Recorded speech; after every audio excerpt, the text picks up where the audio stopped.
Filer के topic पे मैं बेशुमार वीडियोस बना चुका हूँ जो मेरे चैनल पे पड़ी हैं और जो आप देख सकते हैं और जो मेरे रेगुलर व्यूवर्स हैं वो देख चुके होंगे।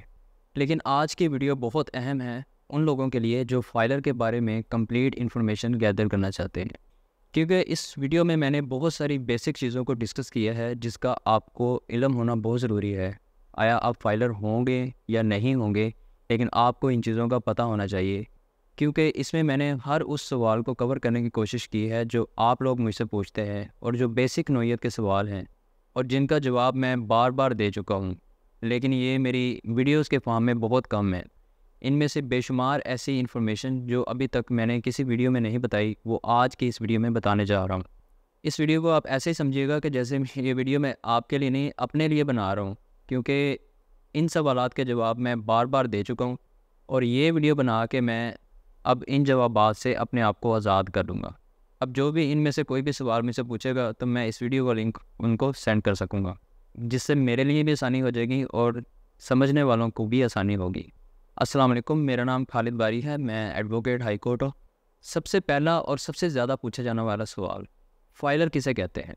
फाइलर उस इंडिविजुअल एओपी यानी कि एसोसिएशन ऑफ पर्सन या कंपनी को कहते हैं जो एफबीआर से रजिस्टर्ड हो और सालाना अपनी इनकम टैक्स की रिटर्न फाइल करते हों।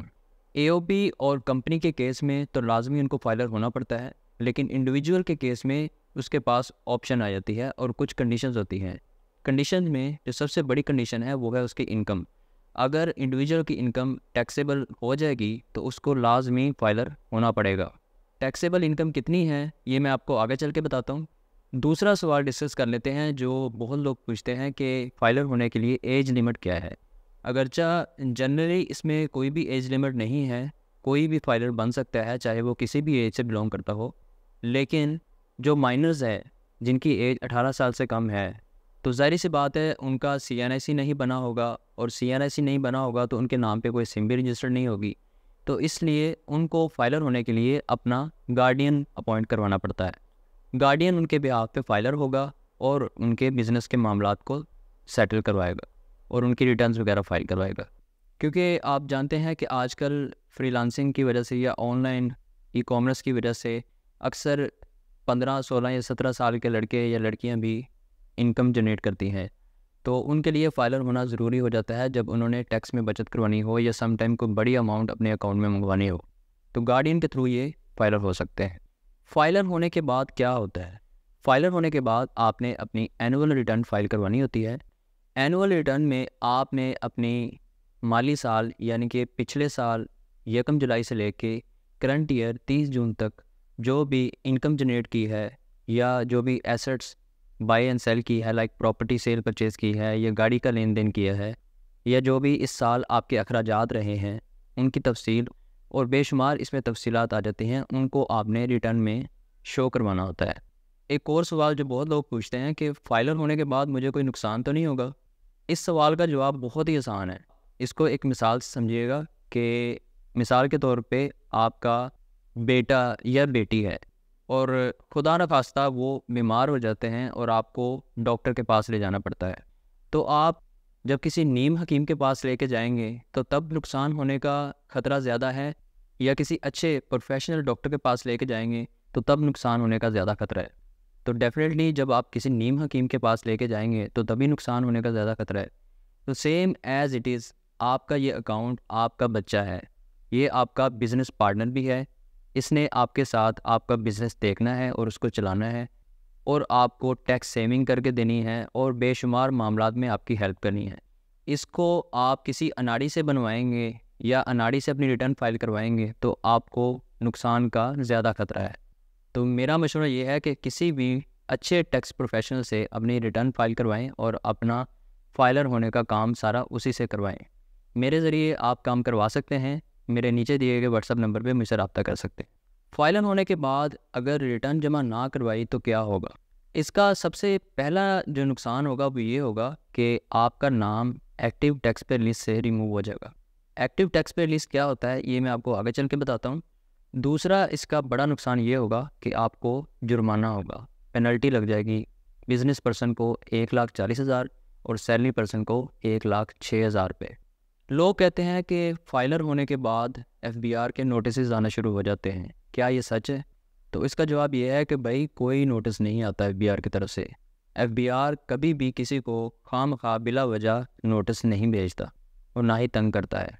हाँ, अलबत्ता अगर आप रिटर्न नहीं जमा करवाएंगे या आपने अपनी इनकम कम शो की होगी और आपके जो एसेट्स हैं वो आपकी इनकम से ज़्यादा होंगे, या आपने अपना काम किसी अनाड़ी से करवाया होगा और आपका काम ठीक तरीके से नहीं हुआ होगा, तो तब तो नोटिस आएंगे। तो इसका मतलब है कि आपको फाइलर होने की वजह से नोटिस नहीं आए, आपको अपना काम ख़राब करवा के नोटिस आए हैं।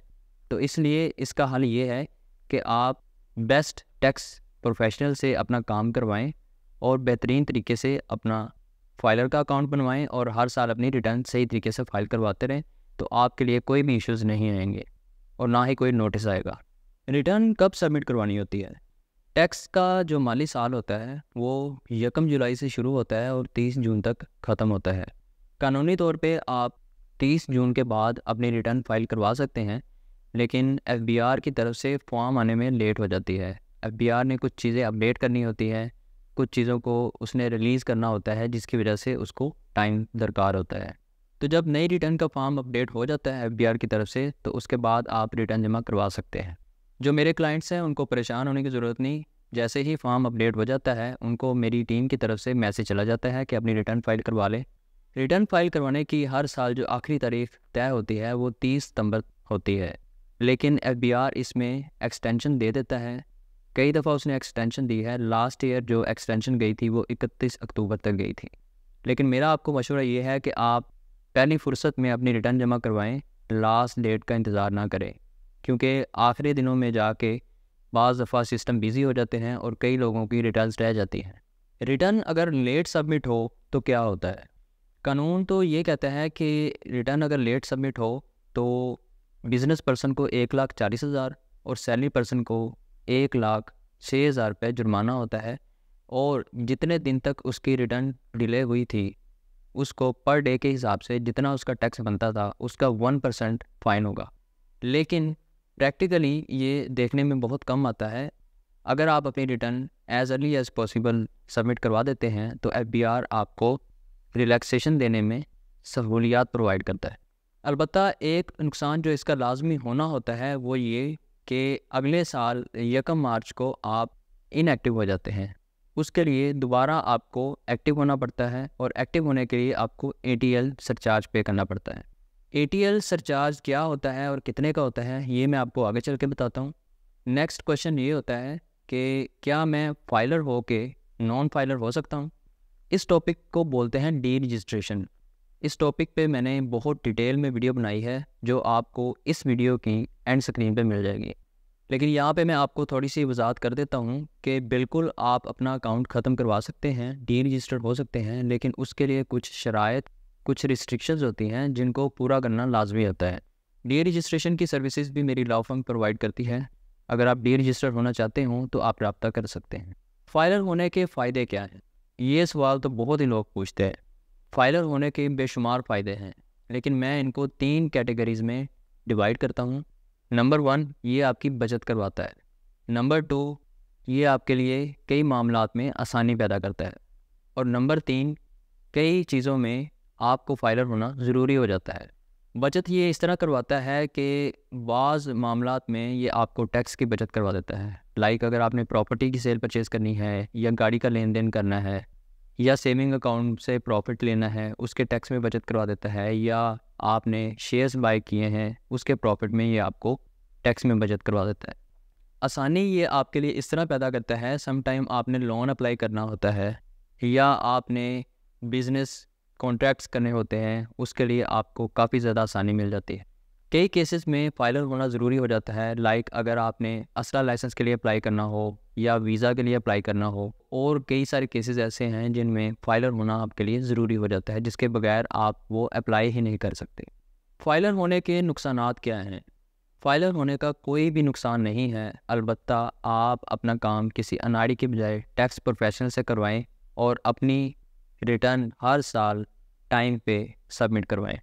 कितनी इनकम पे कितना टैक्स है, इसको टैक्स स्लैब्स बोला जाता है। इसको एफबीआर या गवर्नमेंट चेंज करती रहती हैं, लेकिन जो आजकल टैक्स चल रहा है वो अगर आपकी इनकम कमीशन से हो, सैलरी से हो, बिजनेस से हो या प्रॉपर्टी से हो, तो 6 लाख तक सालाना जो आपकी इनकम है वो नॉन टैक्सेबल है, यानी कि उस पर कोई भी टैक्स नहीं है। इससे ऊपर अगर होती है तो उस पर आपको टैक्स पड़ता है और उस पर भी डिफरेंट टैक्स स्लैब्स आ जाती हैं, जिसमें 5% से शुरू होती हैं और आगे सो ऑन चलती जाती हैं।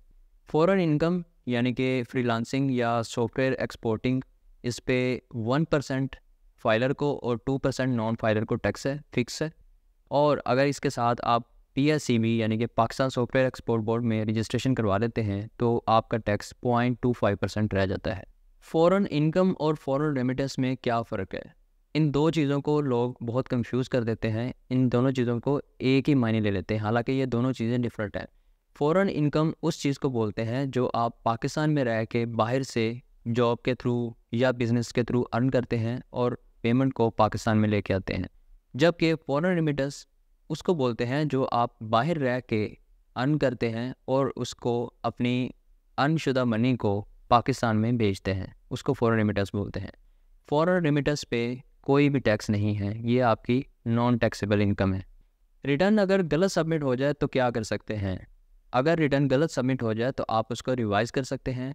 अगर 60 दिन से ज़्यादा नहीं हुए तो आप उसको विदाउट अप्रूवल रिवाइज कर सकते हैं, लेकिन अगर 60 दिन से ऊपर हो गए हैं तो फिर उसके लिए कमिश्नर की अप्रूवल की ज़रूरत पड़ती है।